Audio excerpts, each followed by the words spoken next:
नमस्कार साथियों, स्वागत है आप सभी का। साथियों देखिए, ये जो हमारे हाथ में पाउच है खटाई का है, और ये जो हाईवे के आसपास जितने ढाबे हैं, राज्यों की राजधानियों में जितने होटल हैं, सब जगह इसी तरह से खटाई बिकती है। क्या ये खटाई बना के मिक्सी में पीस करके अभी तक जो पहुंचती थी, सर्व होती थी, वो अच्छा था, या ये पाउच ये थोड़ी देर में इसी तरह बहुत चीज़ें पैक होके मिल रही हैं, थोड़ी देर बाद इनको फाड़ करके फिर बाहर नाले में डाल दिया जाता है, नाले जाम होते हैं, पर्यावरण नष्ट होता है, बेसहारा पशु इसको खा लेते हैं, वो मरते रहते हैं। सरकार पर्यावरण दिवस पर अलग से ढिढोरा पीटती है कि हम बहुत कुछ कर रहे हैं, पॉलीथीन पर कहीं गरीबों की दुकानों पर छापे डलवा देती है कि हम पर्यावरण बचाने के लिए पॉलीथीन सिंगल यूज बंद कर रहे हैं। जब इस तरह के पाप होंगे, छोटे छोटे पाउच बिकेंगे, तो ये लगातार ये सब ज़मीन में ही तो जाएंगे। ज़मीन पर एक लेयर बनती जा रही है इन पाउचों की। सरकार को इससे कोई लेना देना नहीं है। और अब इसको देख करके अभी कोरोना काल में जो एक सरकार ने आदेश जारी किया था जुलाई 2020 में, कि उसमें ये आदेश था कि आप कोई भी लूज तेल नहीं बेच सकते, उसमें मिलावट होती है, सब पैकिंग का ही बिकेगा। और वो इस भाजपा सरकार ने नहीं बल्कि कानून बनाया था कांग्रेस की सरकार ने। कांग्रेस भाजपा दोनों वास्तव में एक हैं, कोई अंतर नहीं है। जो काम कांग्रेस डर कर करती थी, भाजपा वही धड़ल्ले से वही पाप कर रही है जो कांग्रेस जिन पापों को डर कर करती थी। बस इतना ही अंतर है और कोई नहीं है।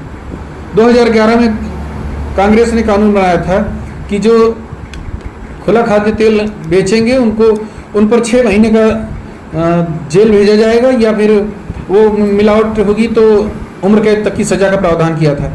1 लाख से 10 लाख तक का जुर्माना लगाया था। तो ये सब जो पैकिंग आ रही है, क्या ये पैकिंग में अमृत भरा होता है? इस बात की क्या गारंटी, क्या ये सब बड़े स्तर पे मिलावट नहीं करते? कौन सा शुद्ध खाद्य तेल या कोई खाद्य वस्तुएं हैं जो पैक हैं तो वो शुद्धता की गारंटी हो गई? कितना भ्रष्टाचार हो रहा है। अभी आप देखो, जो पूजा वाला घी जिस पे लिखा रहता है वो अक्सर पशु चर्बी से बनाया जा रहा है। बहुत जगहों पर पकड़े भी जाते हैं, लेकिन कहीं कोई कठोर कार्रवाई उम्र कैद वाली अगर उसमें प्रावधान होता है, बड़े फैक्ट्रियों में जो सीलबंद चीज़ें आती हैं, अगर इनमें गलत होगा तो इनको तो फांसी की सजा प्रावधान करना चाहिए। अगर इनकी नीयत सही हो तो इन सरकारों की नीयत सही है। कांग्रेस और भाजपा दोनों एक ही सिक्के के 2 पहलू हैं, कोई अंतर नहीं है, दोनों की नीयत एक जैसी है। बस अंतर इतना है कि ये जो पाप डर कर करते हैं कांग्रेस के लोग, भाजपा वही पाप धड़ल्ले से करती है, बेधड़क करती है, इतना ही अंतर है। और इनको किसी की सेहत से कोई लेना देना नहीं है। इनकी इच्छा है कि इनके मित्र या जो पतित पूंजीपति हैं उनके सब बड़े बड़े शॉपिंग मॉल चलें, और बड़े बड़े 5 स्टार होटल। थोड़े दिनों में पकौड़ा भी पैक होके आने लगेगा, जो आज जिसको रोजगार का माध्यम बताते हैं कि पकौड़े की दुकान खोल लो, बहुत रोजगार है। वो पकौड़ा भी किसी दिन पैक होके आएगा। यही कानून बना देंगे कि कोई खुला पकौड़ा नहीं बेच सकता, उसमें मिलावट होती है, लोग बीमार पड़ते हैं। तो वही 5 स्टार होटल जो इनके लोग जो इनको टैक्स गुप्त रूप वाला टैक्स देंगे, जो जिसको ये अपना मानेंगे, उनसे उनके खुलवाएंगे होटल। 5 स्टार और 7 स्टार होटलों से ये सब चीज़ें आएंगी। ये छोटे मोटे चाय और पकौड़ा की दुकानें ये सब बंद हो जाएंगी, ये होटल बंद हो जाएंगे। कहेंगे खुला रोटी बेचना ये पाप हो जाएगा।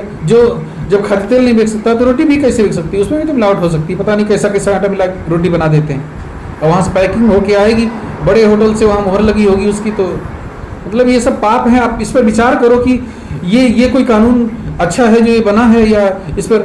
और ये जो पाउच बिक रहे हैं धड़ल्ले से, क्या ये बिकने चाहिए? शैम्पू के भी छोटे छोटे पाउच आ रहे हैं। यही नहीं, अधिकारियों से पत्रकारों ने पूछा कि ये जो आप पैकिंग करवा रहे हो, जो गरीब आदमी 5-10 रुपए का तेल खरीद पाता है वो दुकान से पड़ोस के ले आता है। तो अधिकारी तर्क देते हैं कि भाई छोटे छोटे पाउच भी बनवा रहे हैं, 150 मिलीग्राम के पाउच भी आ रहे हैं। यानी इनको कोई लज्जा कोई शर्म नहीं है। इनको न पर्यावरण से मतलब है, न इनको किसी की ज़रूरत से मतलब है, न किसी की सेहत से मतलब है। इनको मतलब सिर्फ लूट से है, अपने लोगों को मजबूत करने से है, और गरीबों को बिल्कुल समाप्त करने से है। जो छोटे मोटे धंधे चला रहे हैं, पटरी दुकानदार हैं या कोई दुकान खोल करके कहीं तेल का धंधा कर रहा है, बहुत सारे गांव में तो दो तीन परिवार तो खाली तेल पेराई करते हैं, उसी के सहारे उनका जीवन चलता है। और ये सब जब प्रतिबंध लग जाएंगे तो वो सब दुकानें उजड़ जाएंगी, वो सब कबाड़ में बिक जाएंगे, इससे रोजगार मिलेगा, इससे किसका हल होगा, किसका भला होगा। आप लोग इस पर विचार करो और कमेंट में बताओ।